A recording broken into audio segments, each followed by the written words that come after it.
This is book 3 in the Bat series. It's called Bat and the End of Everything, written by Elena Arnold and pictures by Charles Santoso. Chapter 1 is an offer. How do you say goodbye to a friend? That's what Bixby Alexander Tam, known to everyone as Bat, was thinking about, sitting with Baby Cakes, the class rabbit, in the pen at the back of Mr. Grayson's class. It was the first Monday in June. In 4 days, the school year would end, and Bat would have to say goodbye. Right now, he let his eyes go sort of blurry, and he concentrated on the way Baby Cake's fluffy white fur felt between his fingers, the reassuring softness of it. He could feel Baby Cake's breathing in and out. He could see Baby Cake's body expand and contract with each breath. Baby Cakes was content sitting in the small diamond of space between Bat's crisscrossed legs. The rabbit trusted Bat. The rabbit knew that Bat would never hurt her. Outside of the pen, the classroom was quiet. Bat had wanted to get to school early this morning, so it was just him and Baby Cakes and, of course, Mr. Grayson. There was Mr. Grayson sitting behind his desk.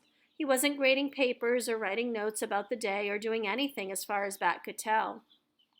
He was just sitting there, his elbows on his desk, his chin resting on the palms of his hands, watching Bat and Baby Cakes. His arms wore an assortment of colorful bracelets, and he had an orange bandana wrapped around his right wrist.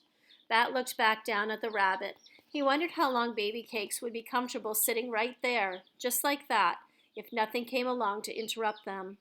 Eventually, Baby Cakes would get hungry or would have to go to the bathroom. Eventually, she would have to move. But Bat wished that they could stay just like that, with Baby Cakes tucked into the hollow of his lap, Mr. Grayson peacefully watching them. "Are you sure you won't reconsider?" Mr. Grayson asked. Bat was quiet. He knew what Mr. Grayson was talking about. Just 5 minutes earlier, he had asked Bat if he would like to bring Baby Cakes home for the summer and take care of her until school started again in the fall. Under normal circumstances, there would have been only one answer for a question like that: yes. But circumstances weren't that simple. Not anymore. Not since Bat had become the caretaker of Thor, the orphan skunk kit his mom had rescued and brought home until he was ready to be released into the wild. "I already asked your mom, and she said it would be okay with her," Mr. Grayson said. Even though Bat loved Baby Cakes, and even though he would love to have Baby Cakes live at his house all summer long, with him and his mom and his older sister Janie and Thor, the skunk kit, he shook his head. "Thor needs me," he said, "and I don't know if I can be the best skunk caretaker and the best rabbit caretaker at the same time."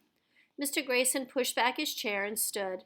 Bat heard the familiar squeak of Mr. Grayson's high-top sneakers as he walked to the back of the classroom, and he knew, when the squeaking stopped, that Mr. Grayson was near the rabbit pen, even though Bat was once again staring down with blurry eyes at Baby Cake's soft white fluff. Mr. Grayson knelt down so that he was just right next to Bat, just on the other side of the pen.